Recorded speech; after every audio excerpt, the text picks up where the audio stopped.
Pemirsa, dalam segmen ini kami hadirkan informasi berkenaan perkembangan pasca bencana di sejumlah daerah. Memasuki sepekan pasca gempa di Bawean, Jawa Timur, warga terdampak gempa tinggal di tenda terpal tidak layak huni. Aktivitas mereka terbatas di teras rumah dan tenda darurat. Pelayanan pendidikan dan kesehatan juga terganggu karena gedung sekolah dan rumah sakit setempat rusak akibat gempa.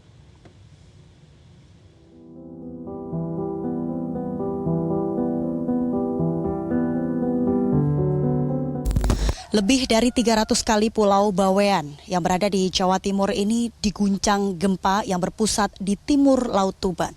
Berbagai dampak dirasakan oleh warga Bawean, mulai dari kehilangan rumah, kehilangan harta benda, membutuhkan berbagai bantuan, dan kita akan melihat apa saja dampak yang dirasakan oleh warga Bawean. Pulau Bawean yang memiliki kondisi geografis perbukitan dan dikelilingi perairan menyebabkan kerusakan cukup parah tersebar di ratusan dusun di pulau seluas 197 km persegi ini. Menjadi kali pertama Pulau Bawean diguncang gempa ratusan kali hanya dalam kurun waktu 6 hari. Warga terdampak merasakan ketakutan akan adanya gempa susulan setiap hari. Memasuki hari ke-6, gempa berkekuatan 4,5 magnitudo masih dirasakan warga beberapa kali dalam satu hari. Berbagai aktivitas warga mulai terganggu karena rumah yang tidak bisa ditinggali. Belum lagi kehilangan harta benda yang rata tertimbun tanah.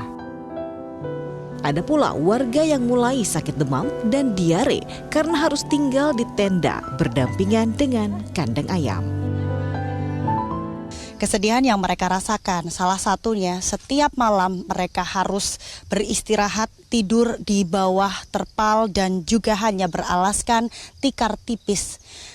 Mereka harus merasakan terpaan angin malam setiap malam dan juga keterbatasan menu untuk berbuka dan juga sahur.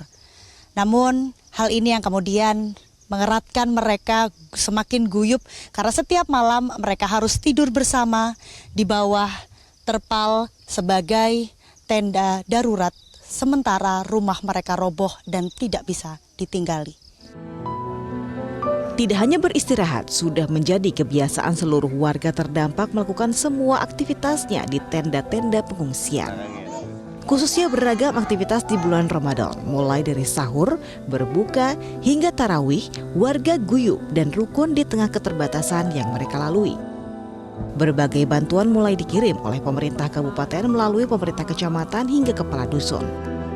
Luasnya cakupan wilayah dan sulitnya akses menjangkau seluruh pengungsi menyebabkan distribusi bantuan warga dianggap tidak merata. Hingga sepekan pasca gempa masih ada warga yang mengeluh belum mendapatkan bantuan. Belum lagi ada beberapa bayi baru lahir yang membutuhkan asupan gizi. Belum ada, Mbak, cuma pakai tenda-tenda ini aja. Berarti saya malam tidur di sini? Iya, selama 6 hari saya di sini, Mbak. Apanya, Mbak? Harapannya semoga ke depan lebih baik kita aja, Mbak, dapat bantuan terpal apa gimana gitu.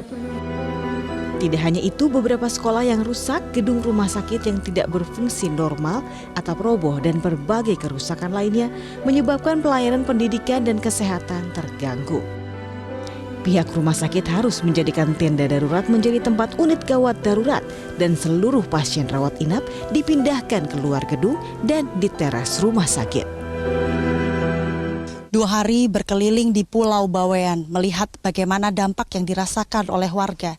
Setidaknya total sekitar 4.679 rumah warga rusak dengan 3 kategori ringan, sedang, dan parah. Tidak hanya itu, lebih dari 33.000 orang terdampak akan gempa yang terjadi di Bawean. Berbagai kondisi masyarakat dirasakan perubahan mulai dari aktivitas sehari-hari, kemudian bagaimana rumah sakit yang tidak bisa berfungsi sebagaimana mestinya, anak-anak yang tidak bisa bersekolah. Harapannya agar Pulau Bawean kembali tenang dan indah bisa dinikmati berbagai pesona yang disuguhkan Pulau Bawean, Jawa Timur. Dari Bawean, Gresik, Belinda Firda, Fikri Alfadin, Metro TV. Jelajahi cara baru mendapatkan informasi. Download Metro TV Extend sekarang.